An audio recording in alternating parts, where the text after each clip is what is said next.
Yo, what's going on, guys? It is time for another reaction video, and this time I'll be reacting to how England was formed. Let's get straight into it.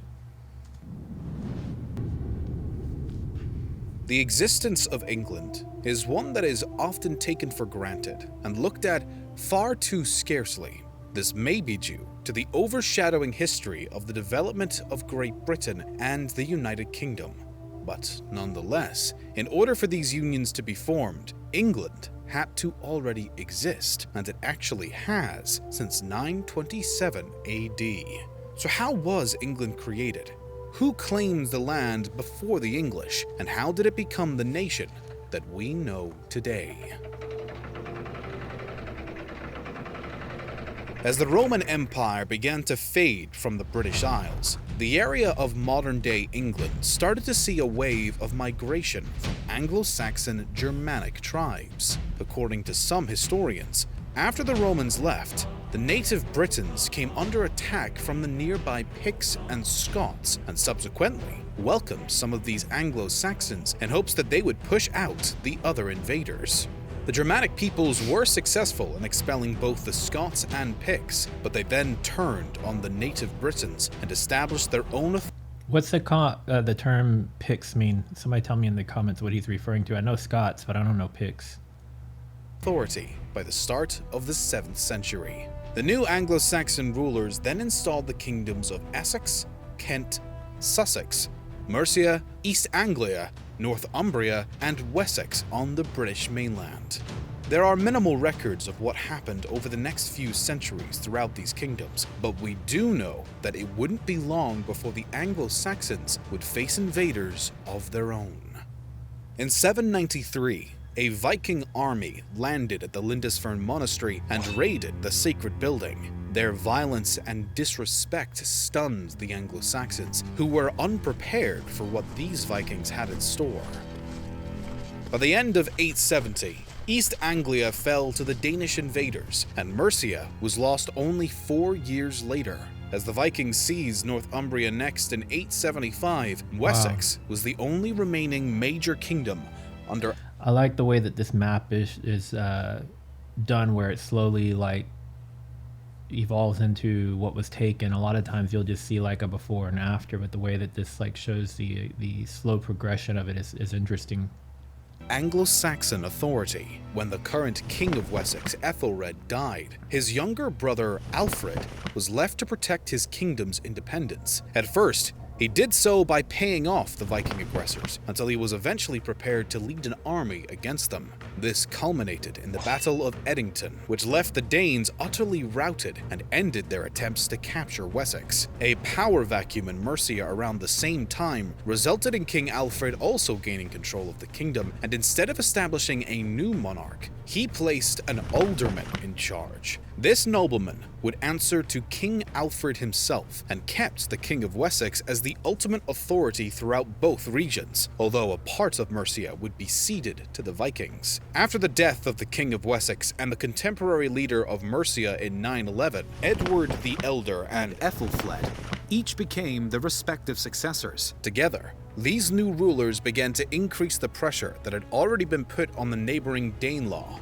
In 917, Ethelfled expanded her lands to the north, and Edward was able to incorporate all of East Anglia into his kingdom. As Ethelfled pushed forward with the expansion, she managed to extend Mercian territory all the way up to York, where the locals decided it would be best to simply pledge loyalty to her as opposed to fighting. Although Ethelfled shortly died, her daughter, Elfwin, was supposed to take her place and continue on the current course. Unexpectedly, though, the Mercian people quickly ousted their new leader and accidentally created the perfect opportunity for King Edward from Wessex to seize all of Mercia not long after. In 918, the Anglo-Saxons continued farther into Danelaw territory and slowly gained more and more land for themselves. By the time of Edward's death in 924, the newly acquired neighbors of the Anglo-Saxons had all pledged allegiance to the king. This put the Anglo-Saxons in a confident position as Edward's son, Aethelstan, took over the kingdom.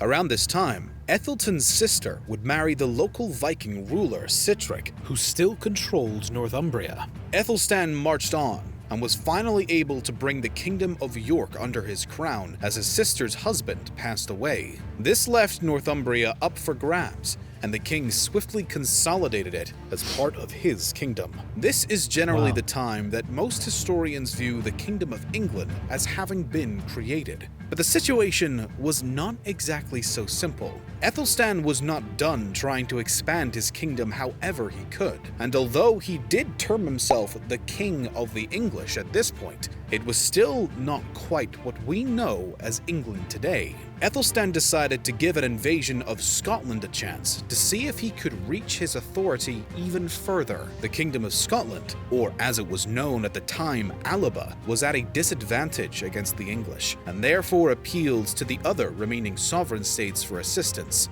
This prompted an alliance between Constantine II, King of Alba, Olaf Guthrum, King of Dublin, and Owain, King of Strathclyde. With King Olaf at the helm, the alliance faced the English at the spectacular Battle of Brunanburh.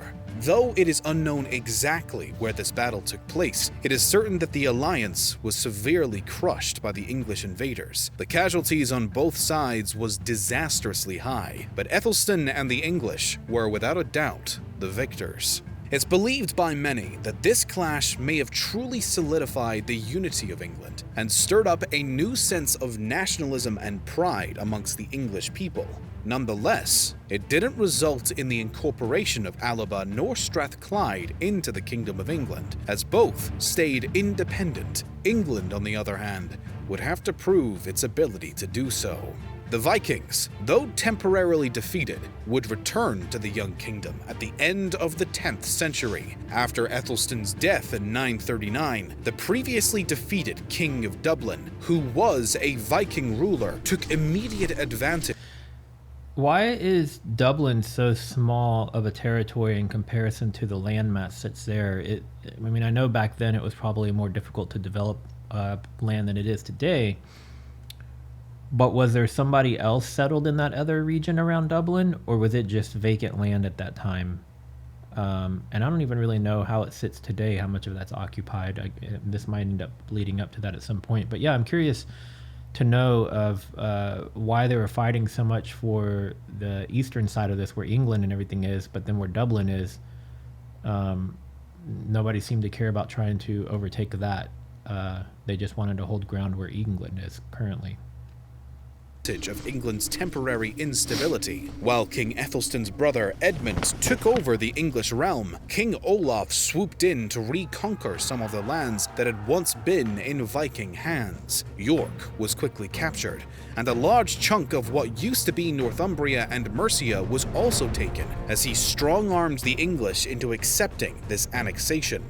Ironically, when Olaf died in 941 and his cousin, who shared the same name, was transitioning to the throne as his successor, Edmund of England jumped on the chance to pay the Vikings back for the invasion. The following year, the middle chunk of annexed land was retaken by the English, and in only 2 more years, the Vikings were entirely pushed out of Northumbria.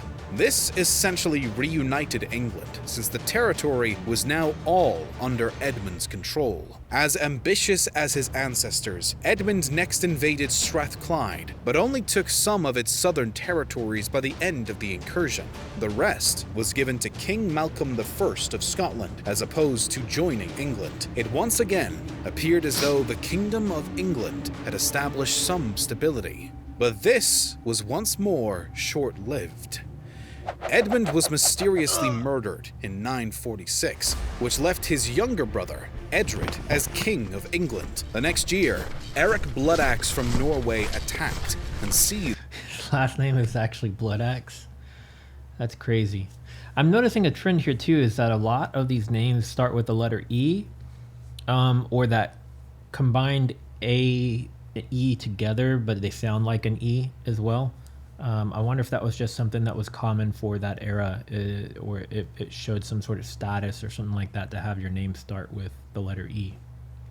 the recently reincorporated Northumbria, which prompted almost a decade of conflicts over who, throughout the Isles, would lead Northumbria. Eventually, the English king was able to once again and permanently reclaim the territory on behalf of England. His death soon ended his reign after this victory, and his young nephew Edwig temporarily succeeded him, but was quickly deposed in favor of his brother Edgar. However, Yeah, see, E. Every name starts with the letter E.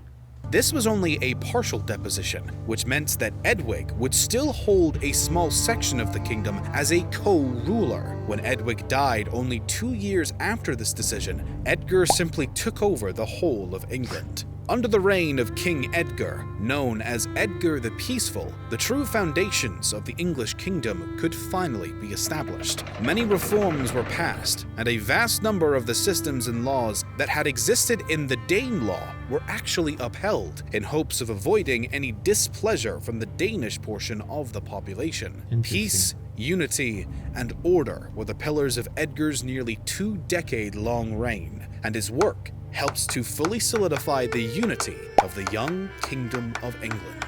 The ultimate foundation of England was a long and shaky process. From the initial immigration of the Anglo-Saxons into the region to the establishment of their first kingdoms, extending into the invasion and rule of the Vikings, it wasn't until the Anglo-Saxons began to seize territory from the Danelaw that an inkling of modern-day England could be seen. After a series of conquering, being conquered, reconquering, and so on, the Anglo-Saxons eventually united the existing kingdoms throughout England. From there, it was merely a matter of establishing solid borders, maintaining their captured territory in order to keep their kingdom physically solid, and eventually, under the rule of Edgar the Peaceful, building the foundational laws and structures of what we know now as the Kingdom or Nation of England. That was a very well done video, very interesting. I liked all the graphics and the way that they made it easy to follow, and the narration and the whole timeline and everything. It was really, really done well. So I'm learning more and more and more with each of these that I watch, trying my best to retain as much of it as I can. But I think the fact that some of it is from one video to the next, sometimes some of it's repeated a little bit, and that's going to continually help me to remember some of the facts here. If you know of any British or Britain or England, I'm still like don't know which word I should be using. But if you know some content like that I should check out, comment below, and if possible, provide me with a link if it's a YouTube video, so I can go check those out and perhaps do a reaction to them. For those of you who are asking if I have a mailing or shipping address, it is available in the video description below. So if you want to send me something, feel free to do so. And if you are new here and you enjoyed my video, please give it a thumbs up, but also make sure to subscribe so you'll get notified every time I upload a new video. And I will see you guys in the next one. Later.